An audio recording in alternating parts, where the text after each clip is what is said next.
Hey brothers and sisters in Christ, people of YouTube.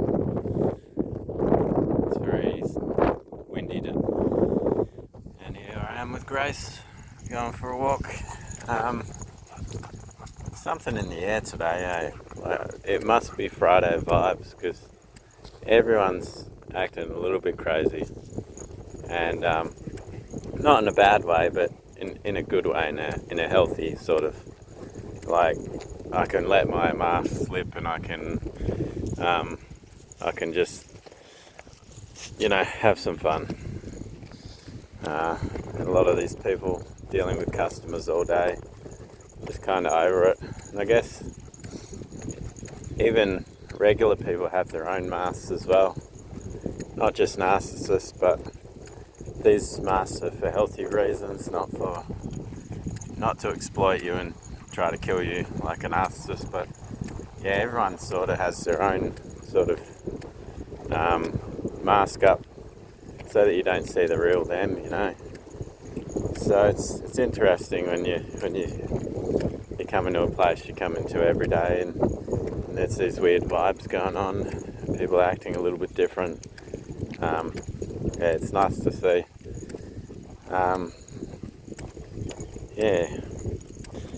Yeah, I was just talking to someone today that was complaining that they hate it when people don't speak nice, don't use manners and things like this, and just don't want to talk to you. And that's a large percentage of people nowadays, like they just it's 2 Timothy 3 playing out, and like everyone just loves themselves and wants what's best for themselves, and are too busy chasing money to worry about people's feelings or being polite. That's just too hard for them, especially nowadays where price of living and everything's so expensive.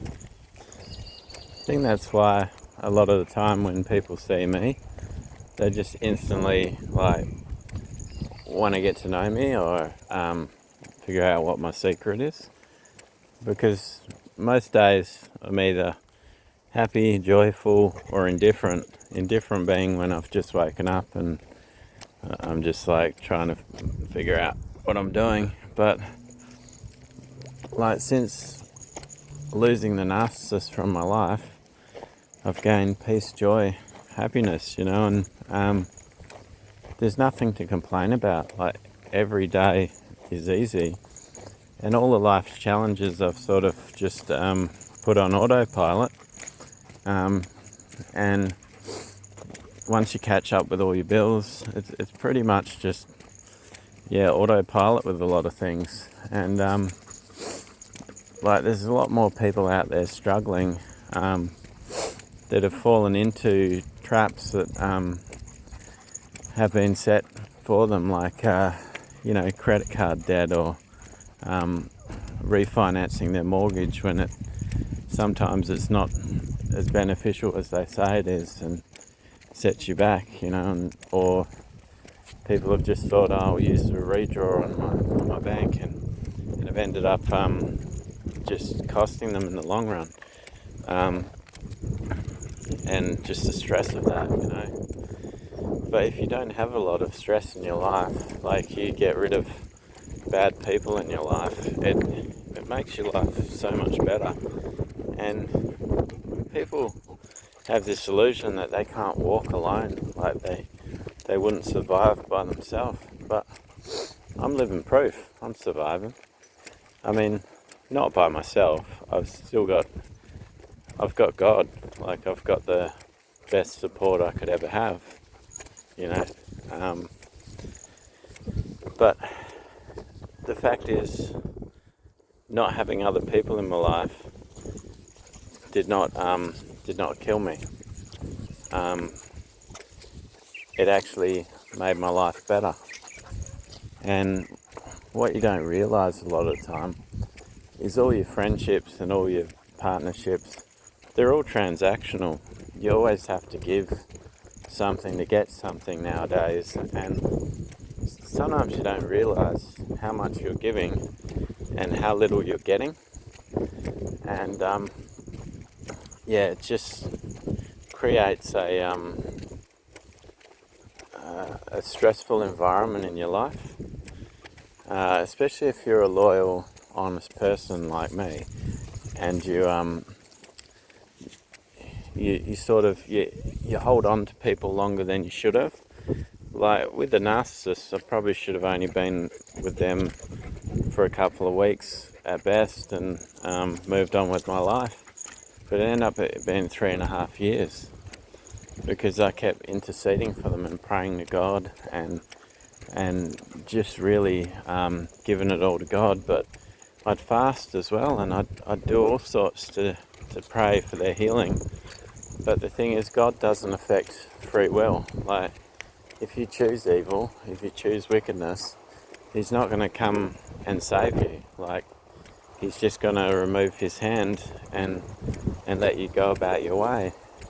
And this is after multiple chances of telling you that you're in error of your ways, and it's very easy to fall into sin, and it can be something minor. It could be just bitterness creeping in your heart. It could be like just anger from what someone has done to you. These things are very easy to creep in, and they corrupt you, and then you lose your peace. And there's many things that can corrupt a man, and you need to be mindful of it. And I don't know, like, since I've been young, I've always just had a heart for God, and I've had a good heart. Like, I've always felt worse than the other person when I hold on to things like bitterness or grudges and stuff like that.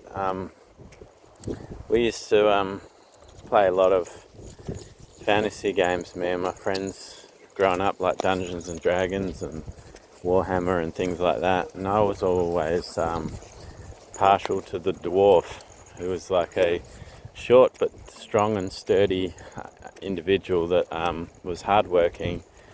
But they had this thing called the Book of Grudges, and they'd go around and they'd write down all the wrongs that had been done to them in this book, and they would not let it rest until they'd made it right, like they'd gotten vengeance or revenge for it, And I always found that I was drawn to this growing up, and but the sad thing was I could never duplicate it myself. I could never hold grudges. I just found it interesting that they got their recompense from just like thousands of years of just holding on to this book and just being like, well, the next generation will take care of it, But yeah, I could never do it. Like, I had to let go of things, and if you want to have peace and joy, you've got to let go of things too, like just all the wrongs that have been done to you. And I've had so many wrongs done to me. I've had a hard life, and what my ex did to me should have killed me. But once again, I had God, and so He wasn't going to allow that. And it's only been 7 months, and I'm completely happy, and my life is going well. There's a bit of a trend happening in my neighbourhood where people are planting plants and vacant blocks and using vacant blocks for different things. And there used to be this really beautiful sort of like a garden shed. Someone had put this shed up with all these tyres and different levels and all these plants. And I just went past today, and it's all been pulled down, and I think maybe the governments or the builders or whatever have made them pull it down. It's really sad, because it looked really nice, but I don't think you can even do anything with this land because it's all on an angle too. But anyway, yeah, that wasn't the point of this video, but yeah. So yeah, what I'm trying to say is your life can get simpler and a lot better if you just let go of things and people. And before I met the narcissist, I was completely happy and following God, and my life was really good. And I was fasting regularly, and the guy that baptized me, that I was staying with back then, we had a pretty minimalist lifestyle. Like we didn't have much furniture. Like we just had the bare minimum, and it was just better because a lot of the stuff you had, like you'd basically have to work around to clean your house, and because it's just us two, it was like we don't need a lot of this furniture. Like we don't use a lot of stuff, so sometimes your possessions can possess you, like, so yeah, like it was completely different. And then I met the narcissist, and just chipped away at my confidence and slowly made me really unhappy. Like, just, this is what they do. It's by their design. They hate to see anyone happy but them, and all their friends, all their pacts they make, and all the people that they're loyal to, they actually mistreat every single one of them. And the Bible actually says about going forth and multiplying, like, have children, but it doesn't say anything about having family. It doesn't say stay together in groups that birthed you, and just live that way. It just says go forth and multiply, which says to me you do the same as a lot of animals do. You give birth to your kids and then you just take off. Like, obviously you can't do that with little babies, but when your kids are grown, it doesn't say stay in a big family unit. And a lot of the time people that do that are miserable. Now, I'm not saying family's a bad thing, but a lot of the time people's families do have narcissistic people in them, and people that are a drain on you, whether it's your brother, your sister, your mother. And at the end of the day, you got to make the choice to cut people off.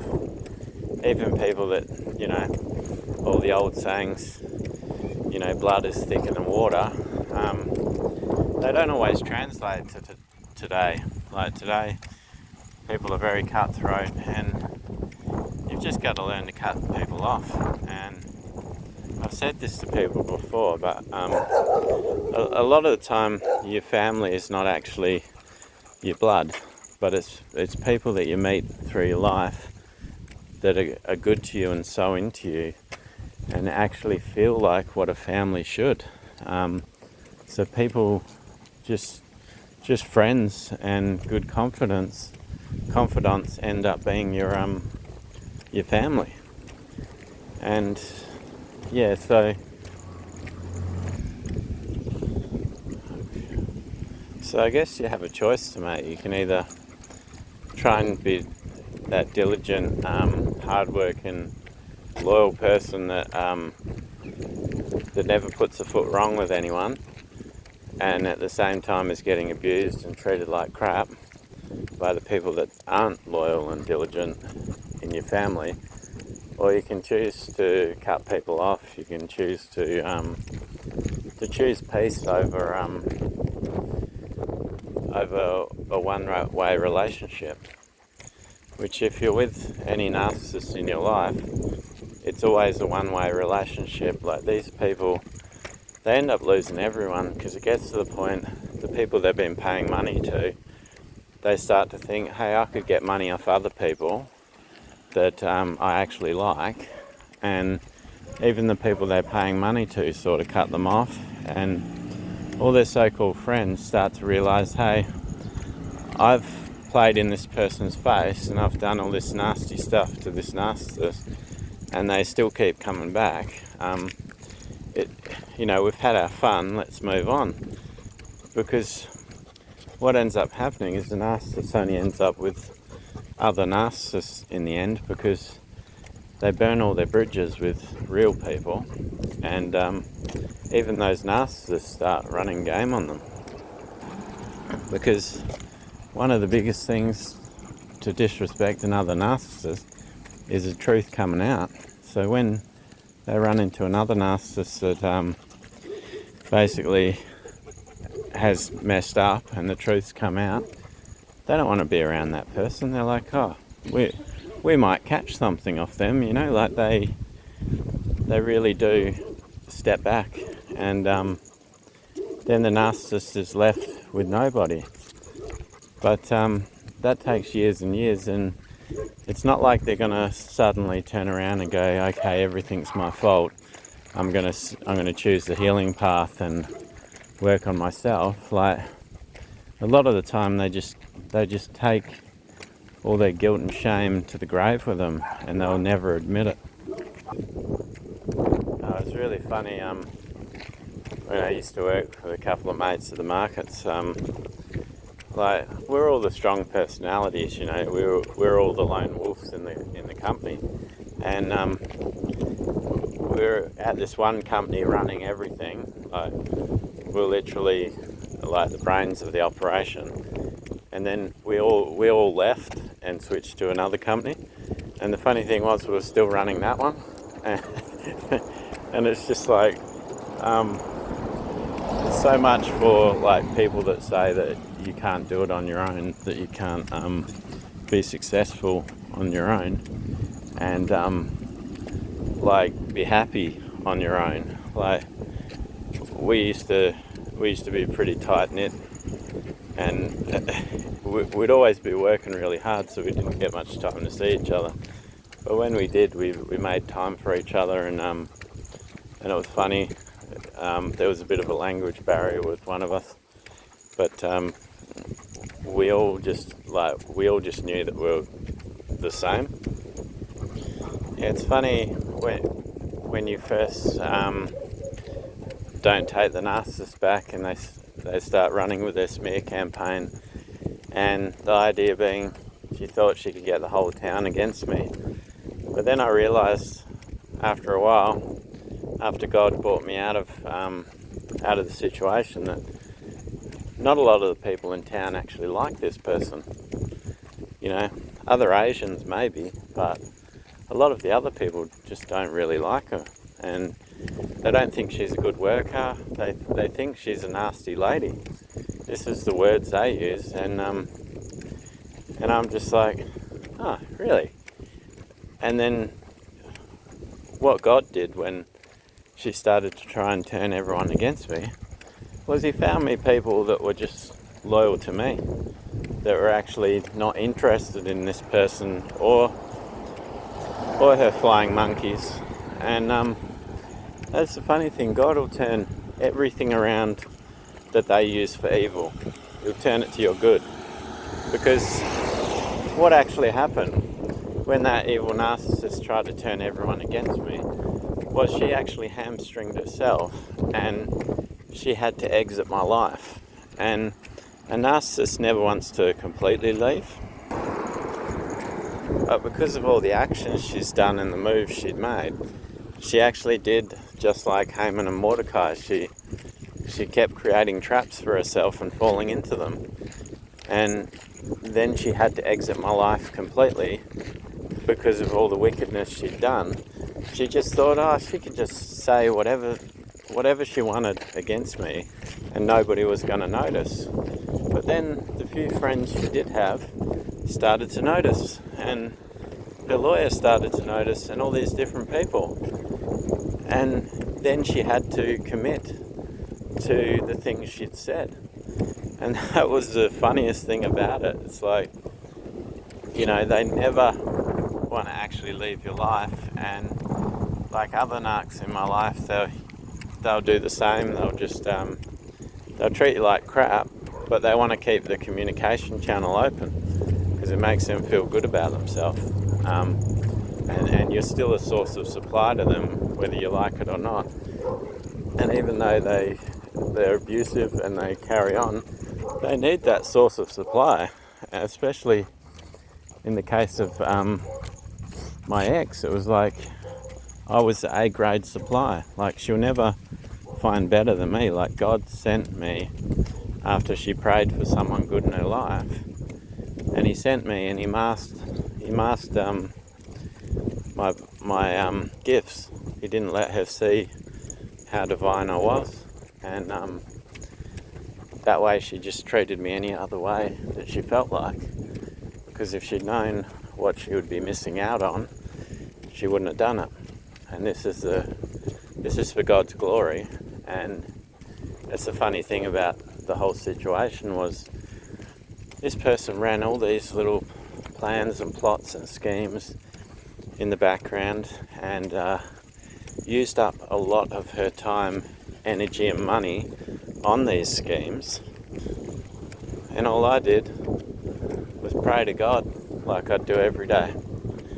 Didn't waste any time, and she just ended up destroying herself.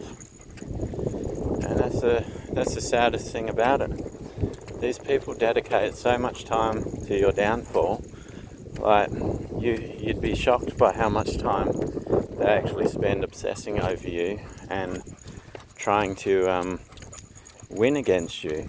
And it's a competition you're in that you never signed up for.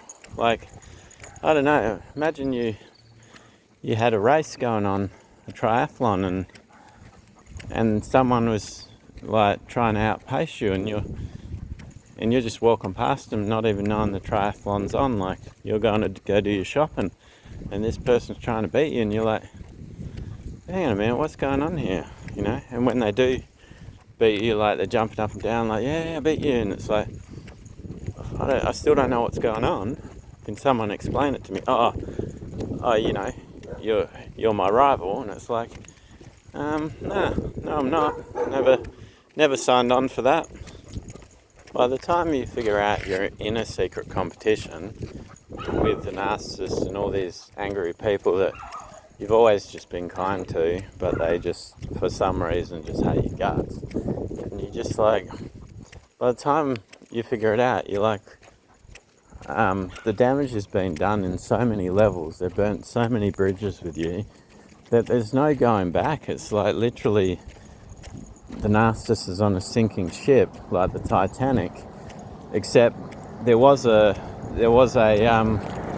lifeboat there for the narcissist and her friends. There was a couple of lifeboats next to the sinking ship, but they just chose to stay on the sinking ship. Like, this is literally the stupidity of a lot of them. And like, I had one person hating my guts because they had an obsession with a hatred for people that believe in flat earth. And I just said, look, I just believe what the Bible says, which is that the earth is flat, it's got four corners, and we've got a firmament over us, which is a big dome, a big shiny dome. And the reason the sky is so blue, because it's water. God separated the waters from the waters. So then he couldn't get over the fact that I believed that, and he just came and just started attacking me with science and all these stupid things he had rolling around his head. And I was like, okay, well, that's cool. I'm just going to go and live in my life. And I just left and went somewhere else. And then his wife started chatting to me like a few times, and that was just weird, because he would avoid me like the plague. And then it got to the point where he would stop his wife from coming to talk to me, and it's like, this is so much energy expended for someone that has done nothing to you, just has a different belief than you. And this is what a lot of them are like. And it's just like, you know, if you're going to believe everything that is turned out on your TV, then fair enough. Like, you know, smoke if you got them. But the thing is, you can't just then tell everyone else they have to believe what you say. But we're getting to that stage in the world where everything's going to be totally totalitarian, where you know, everyone's going to be communist and they're going to be dobbing on their neighbours. And that's what it's literally like. Like there's a legion of these demons floating around. But even so, I still have peace, I still have joy, because I know the devil is a defeated enemy. And I know Jesus Christ still sits at the right hand of God. And everything's going to be fine. He fights my battles for me. So glory be to God. And God bless all of you. Remember, Jesus loves you. I love you, and have a blessed day in Jesus' name.